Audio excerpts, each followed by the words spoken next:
Otish.com. Learn anywhere, anytime. Okay, सम्पूर्ण साथीलाई नमस्कार। साथीहरू, आज हामीले नितान्त रूपमा नयाँ टपिक्सको बारेमा छलफल गर्दैछौँ। आज हामीले छलफल गर्ने टपिक्स भनेको चाहिँ नागरिक सचेतना। अब यसमा चाहिँ नागरिक सचेतना, नागरिक विकास, नागरिक लगायतका धेरै कुराहरू छन्। तैपनि सबभन्दा पहिले हामीले नागरिक सचेतनाको बारेमा छलफल गर्छौँ। के हो त नागरिक सचेतना? नागरिक सचेतना किन चाहिन्छ? नागरिक सचेतनाका आयाम के हुन्? नेपालमा नागरिक सचेतनाका लागि राज्यले गरेका प्रयास के हुन्? नागरिक सचेतनाको वर्तमान अवस्था के छ लगायतका यावत विषयवस्तुको बारेमा आज हामी छलफल गर्छौँ यहाँ। अब साथीहरू, यहाँ नागरिक सचेतना अर्थात् सिभिक कन्सियसनेस भनेको छ। यो भनेको के हो त? नागरिक भनेको चाहिँ तपाईँ हामी नागरिक हो। सचेतना भनेको के हो त भन्दा हामी सचेत हुने अर्थात् हामी जिम्मेवार हुने कुरा हो। अर्थात् नागरिक सचेतना भनेको चाहिँ गाह्रो अप्ठ्यारो साह्रो फिटिक्कै होइन, सरल ढङ्गले, सजिलो ढङ्गले, इजी ढङ्गले बुझ्न सक्नुहुन्छ। के रहेछ त नागरिक सचेतना त भन्दा नागरिक भनेको तपाईँ हामी नागरिक हो। सचेतना भनेको तपाईँ हामी हाम्रो काम कर्तव्य जिम्मेवारीप्रति सचेत हुने, जानकार हुने, बुझक्कड हुने अवस्था नै नागरिक सचेतना हो। त्यसरी हामी बुझ्छौँ। र सामान्य तरिकाले सबभन्दा पहिले अब हामी यसको परिचय बुझौँ। एक नम्बरमा हामी यसको परिचय बुझौँ। के रहेछ त नागरिक सचेतना, के रहेछ भन्ने कुरा सबभन्दा पहिले हामी यसको परिचय बुझ्छौँ साथी हो। नागरिक सचेतनाको परिचय मात्रै बुझ्ने प्रयास गर्नुहोस् है। नागरिक सचेतना भनेको के हो भने सामान्य अर्थमा जनसरोकारका विषयवस्तुप्रति नागरिक सचेत हुने अवस्था नै नागरिक सचेतना हो।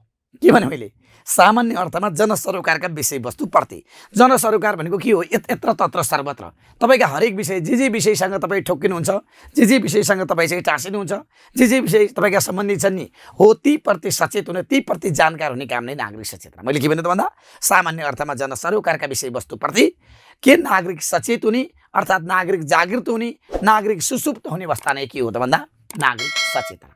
अर्थात् नागरिक सचेतना भनेको नागरिकले उसको सामाजिक, उसको आर्थिक, उसको राजनीतिक लगायतका उसको अन्य क्षेत्रहरूसँग चाहिँ जागरुक हुने तथा सचेत हुने अर्थात् त्यसप्रति चाहिँ अभिवृद्धिता कायम गर्ने काम नै के हो त भन्दा नागरिक सचेतना। अर्थात् नागरिक सचेतना भनेको वास्तवमा एउटा असल नागरिक हुनका लागि, सबल नागरिक हुनका लागि, पूर्ण नागरिक हुनका लागि नभई नहुने एउटा प्रमुख तत्त्व के हो त भन्दा नागरिक सचेतना। अर्थात् नागरिक सचेतना भनेको वास्तवमा के हो त? त्यति मात्र होइन भने यो नागरिक शिक्षाको उपज हो। नागरिक शिक्षाको उपज हो भनेको नागरिक शिक्षा राम्रो पायो भने त्यसको सचेतना बढ्छ, नागरिक शिक्षा पाएन गतिलो भने त्यसको सचेतना बढ्दैन। त्यसैले एउटा नागरिक शिक्षाको एउटा प्रतिफल के हो त? नागरिक सचेतना हो। अर्थात् नागरिक सचेतना एउटा असल व्यक्ति, पूर्ण व्यक्ति निर्माण गर्ने मात्र नभइकन यो नागरिक सचेतना त एउटा असल राष्ट्र निर्माणको एक मजबुत खम्बा हो। के भनेर भन्दा मैले नागरिक सचेतना एउटा व्यक्तिको व्यक्तित्व निर्माण मात्र नभइकन एउटा असल सबल सक्षम पूर्ण नागरिक बनाउने मात्र नभइकन यो त एउटा राष्ट्र निर्माणको एक मजबुत के हो त? एक मजबुत भन्दा मजबुत एक के हो त? खम्बा हो। अर्थात् नागरिक सचेतना भनेको चाहिँ वास्तवमा हामी यसलाई चाहिँ राष्ट्र केन्द्रित नागरिक सचेतना र विश्व केन्द्रित नागरिक सचेतना गरी दुईवटा एङ्गलबाट हेर्न सक्छौँ। नागरिक सचेतनालाई हामी के भन्यौँ? राष्ट्र केन्द्रित नागरिक सचेतना र विश्व केन्द्रित नागरिक सचेतना गरी दुईवटा एङ्गलबाट हेर्न सक्छौँ। राष्ट्र केन्द्रित नागरिक सचेतना भनेको के हो त भन्दा आफ्नो राष्ट्रप्रति जानकार, आफ्नो राष्ट्रप्रति सचेत, आफ्नो राष्ट्रप्रति इमान्दार, आफ्नो राष्ट्रका हरेक इस्यु मामलाप्रति जानकार छ, सचेत छ भने त्यसलाई हामी राष्ट्र केन्द्रित नागरिक सचेतना भन्छौँ। भने विश्व केन्द्रित नागरिक सचेतना भनेको के हो भने राष्ट्र प्लस विश्वका हरेक पक्ष, हरेक पाटा, हरेक तह, हरेक तबकाप्रति हामी सचेत हुनुपर्छ, हामी जानकार हुनुपर्दछ भन्ने मान्यता विश्व केन्द्रित नागरिक सचेतना हो। त हामीले के हुनुपर्छ त भन्दा हामी हाम्रो चाहिँ राष्ट्रप्रति मात्र सचेत होइन कि हामी विश्वप्रति नै सचेत हुनुपर्छ, विश्वप्रति नै सचेतना जाहेर गर्नुपर्छ, विश्वप्रति नै जानकार हुनुपर्दछ भन्ने मान्यता यसले राख्दछ। नागरिक सचेतना जति सबल, सक्षम र प्रभावकारी हुन गयो त्यो देशको समष्टिगत क्षेत्रको विकास र विस्तार त्यति नै सबल र सक्षम हुने गर्दछ। ताकि देशको कुनै पनि गति दुर्गति हुनको कारण मेन के हो त भन्दा नागरिक सचेतना अर्थात् सिभिक कन्सियसनेसको कमी नै प्रमुख मानिन्छ। ताकि यदि तपाईँमा चाहिँ नागरिक सचेतनाको पाटो उच्च छ, नागरिक सचेतनाको पाटो चाहिँ सबल छ, नागरिक सचेतनाको पाटो प्रभावकारी तरिकाले अगाडि बढेको छ भने तपाईँका चाहिँ राष्ट्रका हरेक पक्ष, हरेक पाटा, चाहे सामाजिक होस्, चाहे आर्थिक होस्, चाहे राजनीतिक होस्, चाहे नैतिक होस्, हरेक क्षेत्रको के हुन्छ त भन्दा विकास तथा विस्तार हुने गर्दछ। हाम्रो त देशको गति माथिभन्दा तल किन गयो त भन्दा हाम्रा सम्पूर्ण नागरिकहरू चाहिँ, सम्पूर्ण चाहिँ पदाधिकारीहरू चाहिँ, सम्पूर्ण जिम्मेवारीकाहरूले चाहिँ जुन अवस्थामा नागरिक सचेतना, नागरिक अवेरनेस हुनु पर्थ्यो, नागरिक कन्सियसनेस हुनु पर्थ्यो त्यो हुन सकेन। भनेको मतलब के हो त भन्दा उसको ठाउँमा ऊ सचेत भएन, उसको ठाउँमा ऊ सचेत भएन, उसको ठाउँमा ऊ सचेत भएन, यसको ठाउँमा यो सचेत भएन, त्यसको ठाउँमा त्यो सचेत भएन भने राष्ट्र कसरी बन्छ? भनेको सबै नागरिकहरू आफ्नो ठाउँबाट, राजनीतिज्ञ आफ्नो ठाउँमा सचेत, प्रशासक आफ्नो ठाउँमा सचेत, न्यायालय आफ्नो ठाउँमा सचेत, विभिन्न खालका सेवाग्राही सेवा प्रदायक आफ्नो ठाउँमा सचेत, नागरिक समाज आफ्नो ठाउँमा सचेत, मिडियाकर्मी आफ्नो ठाउँमा सचेत भयो भने राष्ट्र आफै बन्छ। त्यसैले एउटा असल राष्ट्र निर्माणका लागि, एउटा सबल राष्ट्र निर्माणका लागि, एउटा मजबुत राष्ट्र निर्माणका लागि एक मजबुत खम्बाको रूपमा हामी केलाई लिन सक्छौँ त? यो हामी नागरिक सचेतनालाई लिने गर्दछौँ। साथीहरू, यति जानिसकेपछि नागरिक सचेतना के हो भन्दाखेरि कुन्नी भन्नुपर्ने, खै भन्नुपर्ने, थाहा छैन भन्नुपर्ने अवस्था हुँदैन। तपाईँलाई यति जान्यो भने नागरिक सचेतनाको परिचय पुग्छ। अब नागरिक सचेतनाका चाहिँ आयाम भन्ला कहिले के भन्ला त भन्दा आयाम के हो त साथी हो? नागरिक सचेतनाका आयाम, नागरिक सचेतना यो आयाम अर्थात् डाइमेन्सन, यो आयाम भने पनि त्यही हो, यो क्षेत्र भने पनि त्यही हो। नागरिक सचेतनाका आयाम तथा क्षेत्र अर्थात् डाइमेन्सन जे भने नि एउटै हो। अब यो नागरिक सचेतनाका आयाम तथा डाइमेन्सन भन्ने जान्नका लागि त्योभन्दा पहिले तपाईँहरूका आफ्ना आयाम के हो, तपाईँको आफ्ना क्षेत्र के हो? यो आयाम तथा क्षेत्र भनेको के हो भने यसले कहाँ कहाँसम्म पाइला चाल्छ, यसले कहाँ कहाँसम्म हात फैलाउँछ, यसले कहाँ कहाँसम्म खुट्टा टेक्छ, त्यो नै यसको के हो त भन्दा आयाम हो। यो नागरिक सचेतनाको आयाम जान्नुभन्दा पहिले सबभन्दा पहिले तपाईँहरू तपाईँको आफ्नो आयाम जान्नुहोस्, तपाईँको आफ्नो क्षेत्र जान्नुहोस्। तपाईँको क्षेत्र के भन्दा तपाईँ जुन नम्बर प्रदेशमा जन्मनु भएको छ त्यो क्षेत्र तपाईँको क्षेत्र त्यसरी भन्ने होइन, त्यो त तपाईँको जन्मेको एउटा क्षेत्र हो। त्यसैले तपाईँको क्षेत्र भने त भोलि समाजमा जानुहुन्छ भने सामाजिक तपाईँको क्षेत्र हो, भोलि अर्थतन्त्रको विकास गर्नुपर्छ भने आर्थिक तपाईँको क्षेत्र हो, भोलि नैतिकताको विकास गर्नुहुन्छ भने नैतिक तपाईँको क्षेत्र हो, भोलि राजनीतिक विकासमा काम लाग्नुहुन्छ भने राजनीति तपाईँको क्षेत्र हो, भोलि वातावरण पर्यावरणसँग सम्बन्धित हुनुहुन्छ भने त्यो तपाईँको क्षेत्र हो। भनेको नागरिकको क्षेत्र कुन हो त भन्दा साँच्चै भन्दा यत्र तत्र एन्ड सर्वत्र हो। नागरिकको क्षेत्र भनेको यत्र तत्र एन्ड सर्वत्र भनेको जहाँ सुकै पनि नागरिकको के हो त भन्दा एउटा आयाम हो तथा क्षेत्र हो। नागरिकको क्षेत्र नभएको कुनै पनि ठाउँ छैन। ताकि हाम्रो अन्तर्राष्ट्रिय स्तर पनि के हो त भन्दा त्यो नागरिककै वास्तवमा के हो त भन्दा त्यो नागरिककै के हो त क्षेत्र हो। ताकि त्यहाँ पनि तपाईँ हामी जान सकेनौँ तर सम्बन्धित जाने निकाय त गएको छ नि। त्यसैले चाहिँ नागरिकको क्षेत्र के हो अर्थात् तपाईँ हाम्रो क्षेत्र के हो, आयाम के हो, डाइमेन्सन के हो त भन्दा हाम्रो आयाम भनेको सामाजिक हो, आर्थिक हो, राजनीतिक हो, नैतिक हो, प्राज्ञिक हो, वातावरणीय अन्य हो। जसरी तपाईँको आयाम चाहिँ यो यत्र तत्र सर्वत्र भयो। तपाईँ जहाँ जहाँ जानुहुन्छ अनि सचेतना त्यही ठाउँ चाहिन्छ कि छैन? राजनीतिमा गए पनि तपाईँलाई सचेतना चाहिन्छ, त्यसैले राजनीतिक आयाम पनि पर्यो। अर्थतन्त्रमा जानुभयो भने तपाईँलाई सचेतना चाहिन्छ, आर्थिक आयाम पनि पर्यो। नैतिकता क्षेत्रमा पनि तपाईँलाई सचेतना चाहिन्छ, प्राज्ञिक ठाउँमा पनि तपाईँलाई सचेतना चाहिन्छ। हरेक यत्र तत्र एन्ड सर्वत्र। त्यसैले नागरिक सचेतनाका चाहिँ आयाम के भन्दा के जान्न पर्दो रहेछ? सामाजिक आयाम रहेछ एउटा, सामाजिक, आर्थिक आयाम रहेछ अर्को चाहिँ, अर्को राजनीतिक आयाम रहेछ राजनीतिक, अर्को चाहिँ नैतिक आयाम रहेछ अर्को चाहिँ नैतिक, अर्को प्राज्ञिक आयाम रहेछ अर्को चाहिँ प्राज्ञिक। त्यति मात्रै होइन, अर्को के हुन सक्छ भन्दा हामी अन्य पनि वातावरणीय राख्न सक्छौँ। वातावरणीय लास्टमा हामी अन्य लेखौँ। यो अन्य भनेको के हो भने साथीहरू बाँकी रहेका सब यसैले समेट्छ, बाँकी रहेका A to Z यसैले समेट्छ। अब तपाईँ आफै बुझ्नुहोस् कि नागरिक सचेतनाको आयाम सामाजिक आयाम, सामाजिक आयामले के गर्छ त भन्दा सचेतनाको त पाटोल त राम्रै गर्ला नि। नागरिक सचेतनाको सामाजिक आयाम, सामाजिक पाटो, सामाजिक पक्षले के गर्छ? समाजको हित उन्नति प्रगति कि समाजको दुर्गति भन्दा समाजको हित उन्नति प्रगति गर्छ। त्यसैले सामाजिक आयामले के गर्छ त? समाजको हितका कुरा, समाजको उन्नतिका कुरा, समाजमा भएका अन्याय अत्याचार विकृति विसङ्गतिलाई कन्ट्रोल गर्ने कुरा, समाजमा भएका व्यतिथिहरूलाई हटाउने कुरा, छुवाछुत जस्ता कुकारीहरूलाई अन्त्य गर्ने कुरा, समाजमा भाइचाराको सम्बन्ध कायम गर्ने कुरा यी गर्छ सामाजिक आयामले। अनि आर्थिक आयामले के गर्छ? नागरिक शिक्षा र चेतना तपाईँको सचेतना राम्रो छ भने आर्थिक पक्ष कस्तो हुन्छ भन्दा आर्थिक वृद्धिका कुरा, रोजगारी सिर्जनाका कुरा, दिगो विकासका कुरा, पूर्वाधार विकासका कुरा, सन्तुलित विकासका कुरा, कर सम्बन्धी नागरिक सचेतका कुरा, कर सङ्कलनका कुरा, वित्तीय अनुशासनका कुरा हुन्छ।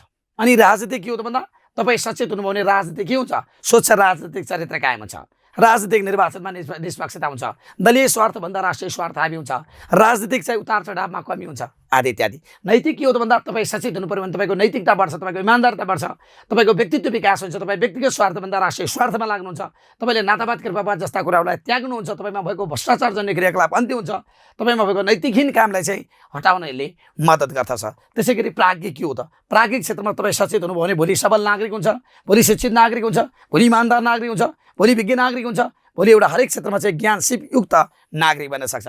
वातावरणीय आयाम भनेको तपाईँ सचेत हुनुभयो, नागरिक सचेत भयो भने वातावरणीय पक्ष के हुन्छ?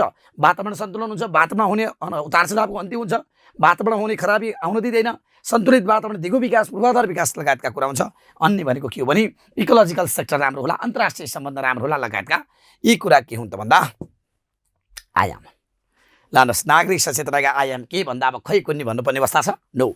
अनि अर्को चाहिँ यति आयाम जानिसकेपछि अब उद्देश्य, उद्देश्य के हो त?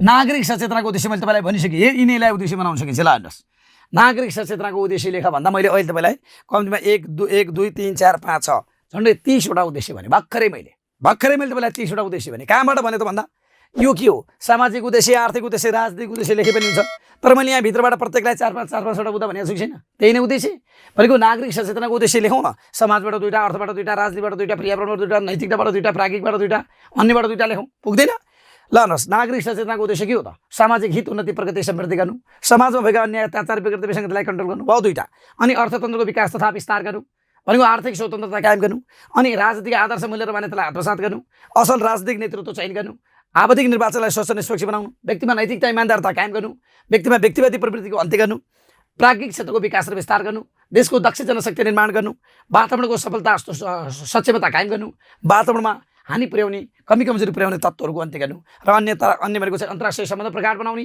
इकोलोजिकल सम्बन्ध पर्यावरणीय वातावरणीय जैविक सबै राम्रो लाग्छ उद्देश्य जाने भने तपाईँलाई मैले सिकाएको छु उद्देश्य जान्दा 11वटा प्रश्नको उत्तर हो नि उद्देश्य जाने भने त उद्देश्य कार्य महत्त्व भूमिका सबल पक्ष सबै हो हो यदि कुरा जानिसकेपछि हामीले उद्देश्य जाने भने कतिवटा कुरा जान्दछौँ उद्देश्य जानिसकेपछि हामीले रेडिमेड तरिकाले चाहिँ हामी 11वटा कुरा ठ्याक्कै हामी कतिवटा भन्दा हामी 11वटा कुरा उद्देश्य जानिसकेपछि हामी ठ्याक्कै 11वटा कुरा जान्दछौँ यो उद्देश्य जानिसकेपछि कार्य महत्त्व भूमिका सबल पक्ष बाध्यता लगायतका सबै कुरा बने यसमा दुई मात्रै छैन सबै कुरा बने अब राज्यले के गरेको छ त राज्यले के गरेको छ राज्यले गरेका व्यवस्था लानुहोस् अब यो पनि जानौँ नागरिक सचेतनाका लागि राज्यले के गरेको छ अब कुन्नी के गरेको छ भन्नु होला यो नागरिक सचेतनाका लागि राज्यले गरेका सम्झाउनुभन्दा पहिले तपाईँलाई त नागरिक सचेतना तपाईँलाई शिक्षाले भनिदिए शिक्षाले दिन्छ भने हो शिक्षाका लागि राज्यले गरेका कुरा सम्झाउनु भयो भने यो सचेतनाका लागि राज्यले गरेका कुरा त्यही हो A to Z copy to paste त्यही हो के भने मैले नागरिक सचेतनाका लागि राज्यले गरेका व्यवस्था तपाईँलाई सम्झन गाह्रो भयो कठिन भयो भने शिक्षाका लागि के गरेको छ हो त्यही हो शिक्षाले गर्दा सचेतना बढाउने हो नि यस अब नागरिक सचेतनाका लागि राज्यले के गरेको छ त भन्दा विभिन्न किसिमका औपचारिक शिक्षालयहरूको व्यवस्था गरेको छ विभिन्न किसिमका अनौपचारिक शिक्षालयहरूको व्यवस्था गरेको छ विभिन्न किसिमका साक्षरता अभियानका कुराहरू गरेको छ विभिन्न खालका विद्यालय महाविद्यालय स्कुल कलेजहरूको स्थापना गरेको छ विभिन्न किसिमका कानुनहरू निर्माण गरी कानुन कार्यान्वयनका कुरा गरेको छ विभिन्न किसिमका चाहिँ मिडिया सञ्जालको माध्यमबाट सचित्रमूलक कार्यक्रमहरू सञ्चालन गरेको छ विभिन्न किसिमका चाहिँ विभिन्न खालका चाहिँ अनौपचारिक शिक्षाका कार्यक्रमहरू सञ्चालन गरेको छ त्यति मात्र नभइकन विभिन्न किसिमका सडक नाटकका कुराहरू गरेको छ विभिन्न किसिमका पर्चा पम्पलेटिङहरू गरेको छ विभिन्न किसिमका सभा सेमिनार तथा गोष्ठीहरू गरेको छ के हो यो राज्यले गरेका व्यवस्था होइन राज्यले गरेका व्यवस्था के भन्दा खै भन्नुपर्ने कुन्नी भन्नुपर्ने थाहा छैन भन्नुपर्ने कुरा छ गरेको रहेछ त सिधै सचेतनाका लागि राज्यले गरेको तपाईँलाई थाहा छैन भने शिक्षाका लागि गरेको कुरा के हो त्यो शिक्षाका लागि गरेका कुराले सचेतना बढाउने होइन शिक्षाका लागि जे गरेको छ त्यही कुराले चाहिँ हाम्रो सचेतना अभिवृद्धि गर्ने होइन तपाईँ हामी यतिका सचेत किन भयो त भन्दा त्यही शिक्षाको कारणले गर्दा अब शिक्षाका लागि राज्यले के गरेको छ भन्दा भर्खरै भन्यो लानुहोस् यो राज्यले गरेका व्यवस्था अनि प्राप्त उपलब्धि के छ त अब प्राप्त उपलब्धि लानुहोस् अर्को के भने मैले प्राप्त उपलब्धि नागरिक सचेतनाबाट प्राप्त उपलब्धि के भए नागरिक सचेतनाबाट प्राप्त उपलब्धि त साथी हो साँच्चै भन्यो भने मैले यतिसम्म पनि भन्ने गरेको छु कि सूर्यको प्रकाशलाई पृथ्वीमा सकुशल अवतरण गराएको पनि नागरिक सचेतनाले हो यतिसम्म लेख्न पाइन्छ सूर्यको प्रकाशलाई सकुशल तरिकाले चाहिँ पृथ्वीमा अवतरण गराउनको मकसद पनि के हो त भन्दा यही नागरिक सचेतना हो नागरिक सचेतना भएर हो कसरी भन्ने होला धेरैलाई अनौठो लाग्ला हामी सचेत भयौँ हामी जिम्मेवार भयौँ र हामीले चाहिँ वातावरण सन्तुलन गऱ्यौँ धमिलो नदिएनौँ र फलस्वरूप सूर्यको प्रकाश आएको यदि हाम्रो सचेतना हुन्थेन भने हाम्रो यो पृथ्वी पुरै धुलामी हुन्थ्यो र हाम्रो चाहिँ सूर्यको प्रकाश यहाँ आउन पाउँथ्यो तर यो कुरा नलेख्नुहोस् तर यति पनि लेख्न सकिन्छ भने अरू कुरा जति लेखे भइगयो नि देशमा भएका उपलब्धि आँखा चिम्लेर हेर्नु न आँखा बन्द गर्नुहोस् त्यसपछि आफ्नो चारैतिर भएका उपलब्धि हेर्नु त त्यो सब केले भएको त्यो सचेतनाले गर्दा भएको होइन हो नागरिक सचेतनाको उद्देश्य के हो त भन्दा नागरिक सचेतनाको उद्देश्य 1 नम्बरमा के हो त भन्दा नागरिक आफ्नो अधिकार तथा कर्तव्यप्रति बोध भएको छ नागरिक सचेतनाको कारणले गर्दा रोजगारीका अवसरहरू सृजना भएका छन्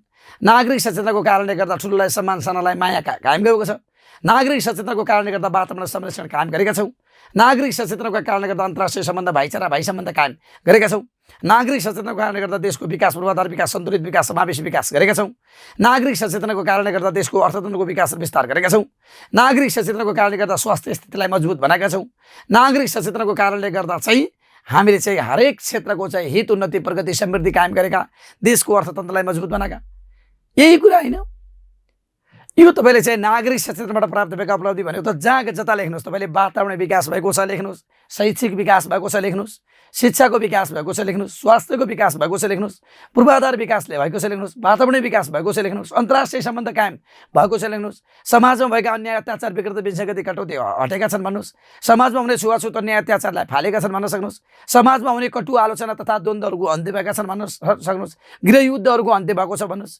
सार्वजनिक सम्पत्तिको संरक्षण भएको छ भन्न सक्नुहोस्, व्यक्ति आफ्नो अधिकार तथा कर्तव्यप्रति जिम्मेवार भएको छ भन्नुहोस्। होइन सचेतनाबाट प्राप्त त कति उपलब्धि भनेको नागरिक सचेतनाबाट प्राप्त भएका उपलब्धि लेखा भन्दा खै भन्नुपर्ने कुनै छ? नो। कहिलेकाहीँ मलाई तपाईँ अब चाहिँ कमी कमजोरी भन्ला। के हो त कमी कमजोरी लानुहोस्। नेपालमा नागरिक सचेतनाको क्षेत्रमा भएका कमी कमजोरी, यो कमी कमजोरी भने के हो? कमी कमजोरी नागरिक सचेतना आफैमा कमजोर तत्त्व होइन, तर कमजोरी के हो त भन्दा हुन नसकेको कुरा भनेको, गर्न नसकेको कुरा भनेको। नागरिक सचेतनाको क्षेत्रमा नेपालमा भएका कमी कमजोरी लेख भन्दा व्यक्तिहरूलाई पूर्ण रूपमा नागरिक सचेतना कायम गर्न सकेको छैन, व्यक्तिमा व्यक्तिवादी प्रवृत्ति हावी हुँदै गएको छ, शिक्षाको अवस्था कमजोर रहेको अवस्था छ, राष्ट्रप्रति भन्दा व्यक्तिवादी प्रवृत्ति हावी भएको छ, अनियमितता ढिला सुस्ती भ्रष्टाचारमा चाहिँ लिप्त भएको अवस्था छ, आफ्नो अधिकारका लागि अर्काको अधिकारलाई कुण्ठित गर्ने अवस्था, आफ्नो अर्काको अधिकारलाई कुण्ठित गर्ने व्यवस्था रहेको छ। नागरिक सचेतनाप्रति चाहिँ राज्यले चाहिँ प्रभावकारी नियमन गर्न सकेको छैन, नागरिक सचेतनाको सन्दर्भमा चाहिँ प्रभावकारी दण्ड सजाय कायम गर्न सकेको छैन, नागरिक सचेतनालाई राज्यले प्राथमिकतामा राख्न सकेको छैन, नागरिक सचेतनाप्रति परिवार घर तथा व्यक्ति विशेष आफै लाग्न अगाडि बढ्न सकेको छैन, नागरिक सचेतना कायम गर्ने आधुनिक वैज्ञानिक व्यवस्थित कानुन निर्माण गर्न सकेको छैन, नागरिक सचेतनासँग सम्बन्धित संस्थाका संयन्त्रहरू कमजोर रहेका छन्, नागरिक सचेतनाको लागि स्रोत साधनको अभाव छ। यही कमजोरी। ओके, यो कमजोरी हामी जान्दछौँ भने अनि के जान्दछौँ? सिधै कमजोरी सुधारका पाए। सिधै सुधारका पाए कमजोरी जानिसकेपछि हामी के जान्दछौँ त भन्दा सुधारका पाए जान्दछौँ।